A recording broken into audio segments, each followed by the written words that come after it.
Christian Styles back for another video, and I've been, I guess, waiting to do this part of or waiting to tell you guys this part of it. I've already filmed a video that's similar to this, but I'm not sure if I'm ever going to release that one because I didn't really like the way it was all put out there. So I'm going to thoroughly and put it all together for you in a piece and give you guys in a thorough update as to where we are, what's happening, what's going on, because I get a lot of Instagram DMs, I get a lot of phone calls, I get a lot of text messages, and I am going to clear everything up for you guys in this video. I like to use YouTube as almost like a step of therapy and just getting it out to all of you so I don't have to see it in writing form all the time and all these questions are being asked, and I just like to clear the air as much as I possibly can so that there's less of that. But I do know that you guys are curious and you guys want to know, and I have no problem sharing it with you guys. I will share with you guys every explicit detail one day, but this time around I'm just gonna pretty much catch you guys up if you guys missed anything that has happened prior. So I'm going to take it back all the way to the beginning. Alright, so back in, I want to say 2019, okay, I met someone very special, or someone very special, and we kind of hit it off instantly.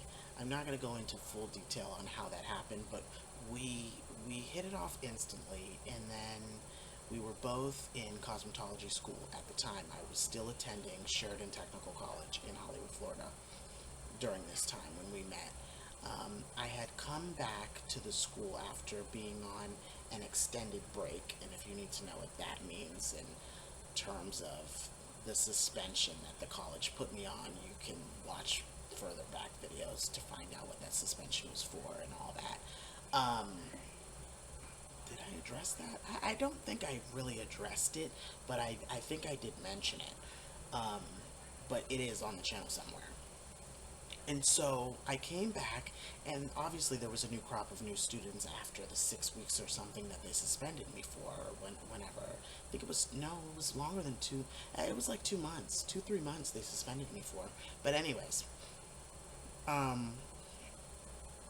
came back and there was a new crop of students, high school students at that. So it was high school students that had kind of aged up, and now they're in the college classes, but they started as high school dual enrollment students. And my wife was one of those people. And so she went from the director of the cosmetology's the program. The director of the program was also one of the instructors for the high school students that did the dual enrollment. So she was in her class. So she was in Mrs. Henry's class and then moved up to Mrs. Schmidt. And both of those teachers are absolutely phenomenal, and I love them to pieces. But anyways, so fast forward, we obviously got to know each other very, very well. I'd pick her up, bring her to school, drop her home, we really started to date and get into things differently. And I thought everything was going smoothly. I did know that she had a very close-knit relationship with her mom and her siblings, and I did know that from the jump. It was something that you can't really hide and or exaggerate or make up. And so with that, hold on one second. Okay, sorry guys. Wow. It's now nighttime. It's like 8 hours later. There was just a lot happening, and I just had to deal with some things. But anyways, I'm here now to finish. So basically what I was saying was she was super, super duper close with her family and her, she was into, my mom's a super mom because she did it by herself and raised 4 kids and just a bunch of bullshit. And so she um, was just this really innocent, sweet girl in the beginning. And so I had never taken the time to meet her family, like, at all. Like, never, ever did I even bother. Because I'm not that kind of person, to be completely honest. I don't care about everybody else. I only care about the one person that I'm involved with.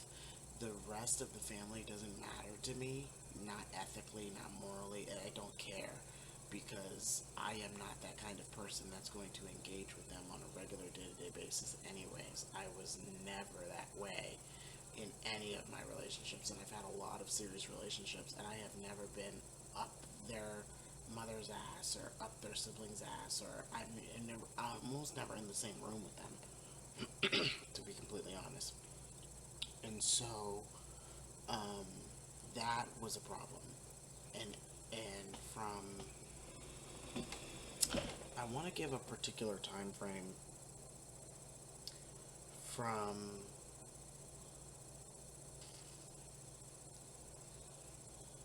I guess since the day we actually like officially met around, I think it was like October or November of 2019. I remember it was about around Halloween or Thanksgiving, somewhere around there.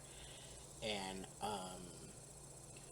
of the 2019, when we started to get into our little spats and our little, like, our first couple of relationship turmoil arguments, like 4 weeks after knowing each other, or 2 months after dating, or stuff like that, she would tell her family every last little thing that I did wrong.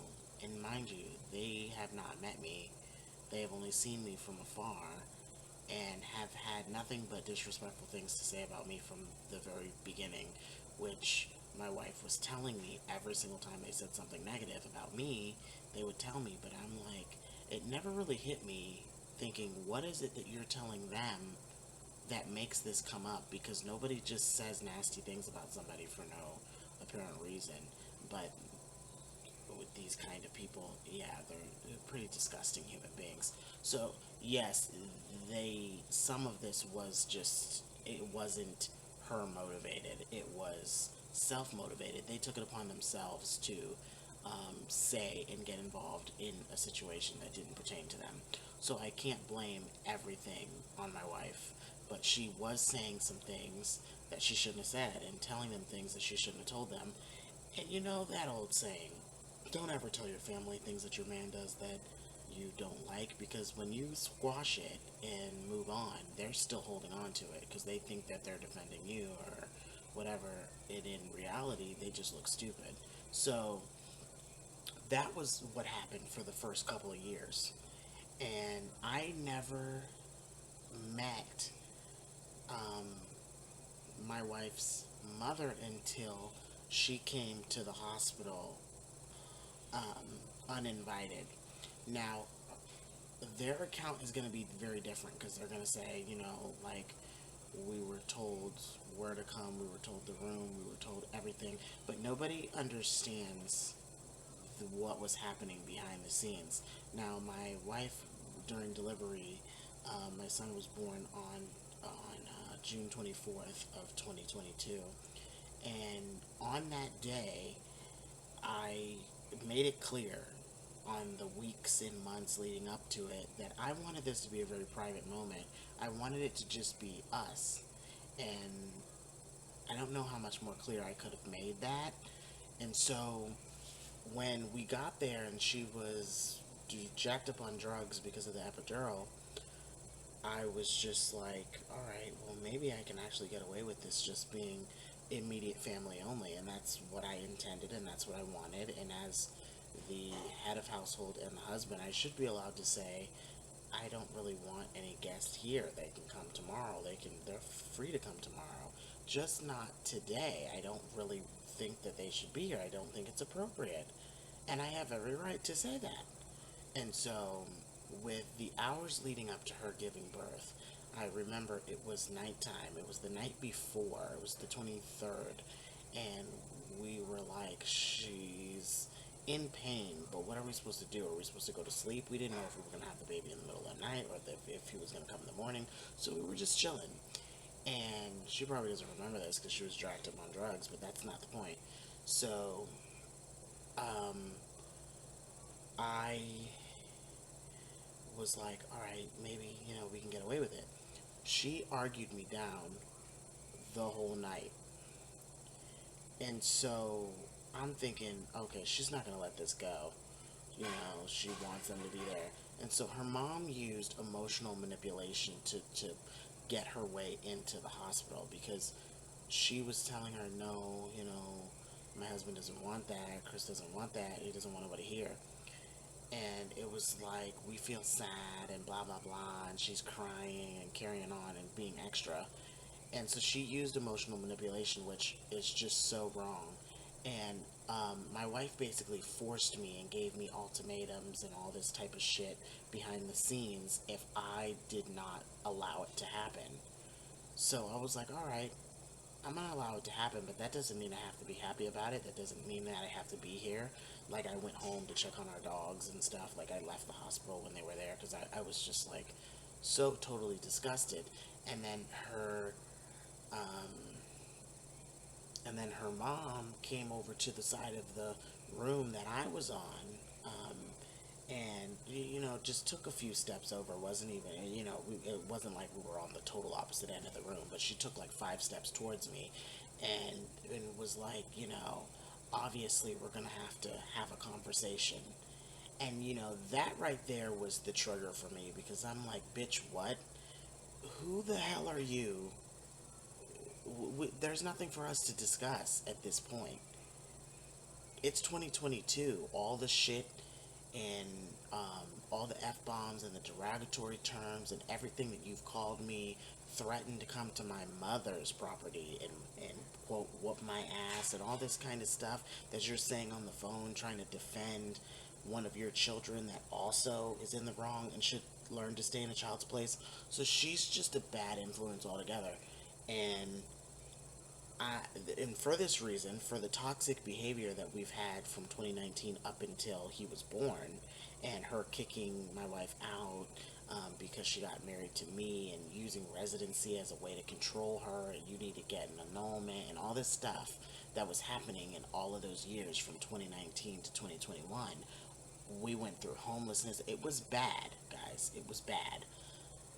And so I'm going to fill in some of these gaps with the evidence and things that I'm going to show you about things that I filed in court and whatever. I'm going to go into full detail here. Like, you're getting the whole spiel. And so I'm not sure if I'm going to break this up into several parts or if I'm going to put this all as like one 30-minute video, but we'll just have to see as we go along. So basically, after that made me really like all red flags because now I'm in defense mode because like, who the fuck do you think you are? Like, who the fuck do you think you are? And I had it, and I was just like, you know what? And I left after that, and the day my son was born will forever be ruined and tarnished because of all the drama and the chaos that was going on. And I spoke to her father about it because he came like a normal person the next day, and I felt some kind of way because I'm like, her father was like, why you should have known she was gonna call all of us. She was gonna call all of us, and we was coming. But I said, out of respect for your spouse, and see, this is the problem. She never had any respect for me, and she never had any respect for anything that I have ever said. But yet I get the bad rap where it's like, oh, I'm being controlling or I'm being unbelievable. No, I'm being a human being that wants their family to be a certain way and wants an event to go a particular way because they're my memories too that you're fucking with.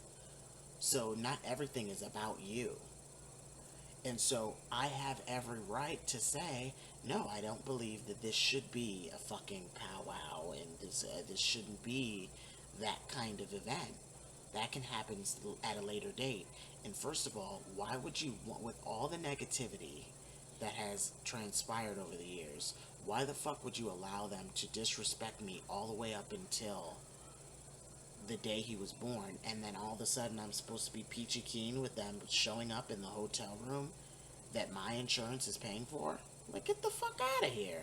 So I was feeling like disrespected, and I have every right to feel disrespected. So then, after that whole event, like, things got really bad because I just wouldn't let that situation go, and the anger in me festered and festered and festered. Everything that she would do that was disrespectful to me, or the way she would disregard me and just toss me out, really started to get to me, because when we were in the hospital, I was the one who signed him up for pediatric associates. I was the one that made sure that he was getting all of his doctor's stuff and his primary care, and I was the one doing all that, filling out all the paperwork, making sure his birth certificate was right. I did all that, turned it all in. I was the one ordering our food and making sure she got breakfast, lunch, and dinner. And none of it was appreciated. It was just like, who gives a fuck? Who gives a fuck? Like, yeah. And that is something that is just so totally unforgivable for me, to me. It's not something that I can forgive or even begin to try to forgive. And then, when things started to get physical, that's when things really started to take a turn for the worse. And that was like a month later, or 2 months later. And she would do this thing where, he was born in June. No, it was a month later, because all this stuff went down in August. Um, yeah, a month later, because July was good.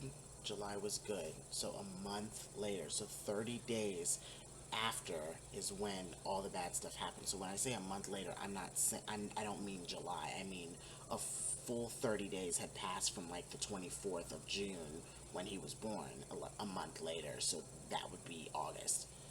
So then, things just started to get physical, and things were really, really, really tense. And she would do this thing like when I would tell her I don't want my child around her family because I don't think that they are A, deserving to even be around a child that belongs to me, the same person that they bash all day long.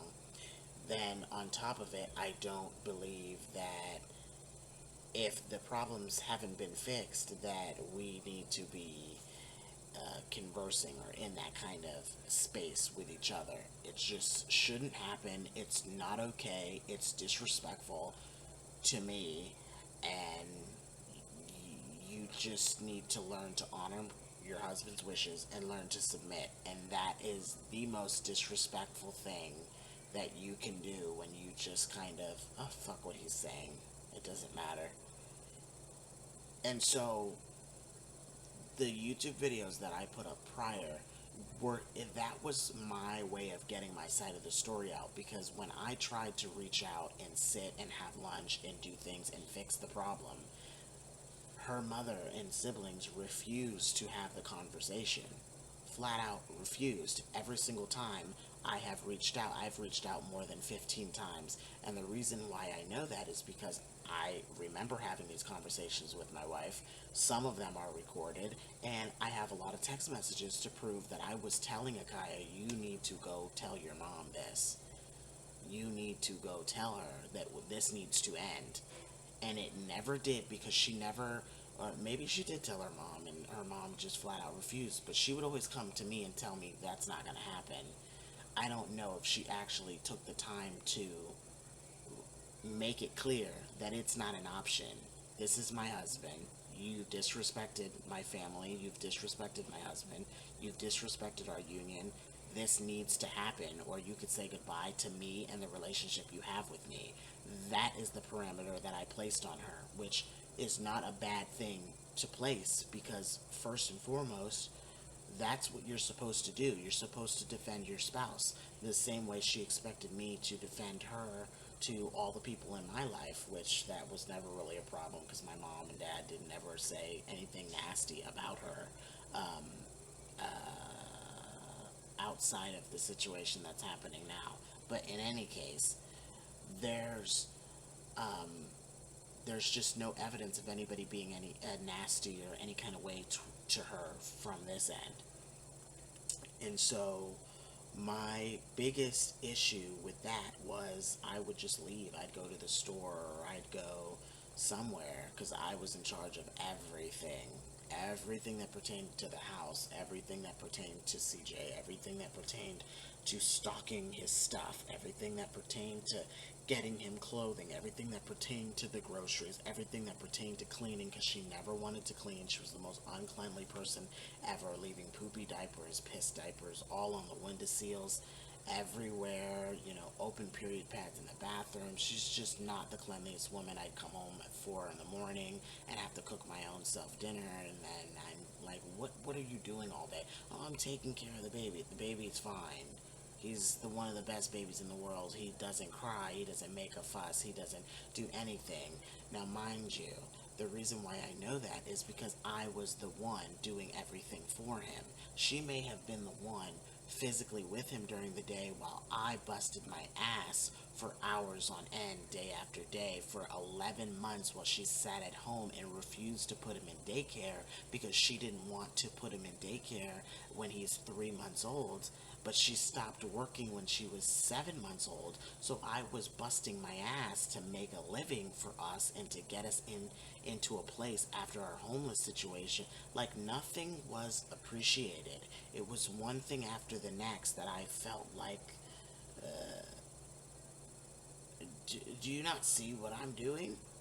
She would invite people to my house and my property when I absolutely said you cannot. And yes, I have every right to say I don't want anybody in my house when I'm not here. I don't give a fuck if you on the lease too. I don't give a fuck if you're the wife. There's a reason why I don't want them in my house when I'm not here. And I come home and my cabinets are rearranged because her family is putting shit away and touching all of my stuff and eating my food. The bathroom is clean. Oh, my mom cleaned the bathroom. What the fuck is she doing in my house? I don't give a fuck if she came to Broward or if she was around the corner. I don't give a damn. What does that have to do with me? Keep her out of my house and off my property. There's a million times that I've said that. But then when she says it, it's okay. She can trespass me and it's fine. Nobody says anything about that. But when I ask for that same respect, then I'm the asshole. Make it make sense. So my thing is, I never wanted that kind of relationship or interaction with them, and I still don't to this day, and I never will. That's just me. I don't think that I need to have that kind of relationship with them to have a successful marriage. I don't need to come to any family functions. I don't need to be present, and you guys, they don't need to be anywhere near my kid. They just, you stay over there, and I stay over here. We keep it totally separate, and everything can be peaceful. Nothing. It don't have to be all this shit. And there's no way that this situation should have gotten this far. And so, I ended up getting arrested on August 21st, and I came out on the 23rd. And so that was a whole big thing. And I'm going to show you with the evidence. I'm kind of rushing through these details because I'm going to tell you bit by bit pieces of this information as I go through this information, or as I go through the documents and show you guys the documents. I'm actually going to put the documents in the video, and I'm probably going to read them to you or do a voiceover. I'm not sure exactly how I'm going to do it, but we're already getting 20 minutes here, and that's, or 25 minutes. So I don't want this to be too long. So I probably will have to break this up because I'm not going to do no 40-minute video. I'm just not. So here's the thing. So when I went to jail, see, that's where I'm going to stop this video. I'm going to stop it here after I finish this point. So when I went to jail on August 21st and came out on the 23rd, that's when shit really hit the fan. And that's the cliffhanger. That's when shit really hit the fan, because how do you willingly, truly, and honestly send your spouse to jail and then expect me to come out and be hunky dory and everything be fine? That's when things really started to go south. And she just became like, you know, he's my baby, he's not yours, I'm moving out of the house, I'm leaving, and all this stuff. And she would leave and come back and leave and come back and leave and come back. She did that at least 17 times. And then she'd blame me. Oh, you're the reason I'm leaving. Am I also the reason you're coming back? You know, and everybody has their opinion, everybody's saying what they're saying, but at the end of the day, nobody told her to leave. She chose to leave on her own. So anything that I did during that time, like change the locks and all those things, I had every right to do. She took her name off the lease. She no longer has any right to the property. So obviously, I did what I had to do. And so there's just a whole lot of things that went on from that day. And I guess in the next part, I'm going to tell you. I'm filming this video all in one night. So because of that, I'm going to just break this up into bits and pieces. But this is all pre-recorded. Like, I'm going to release it week by week to you guys.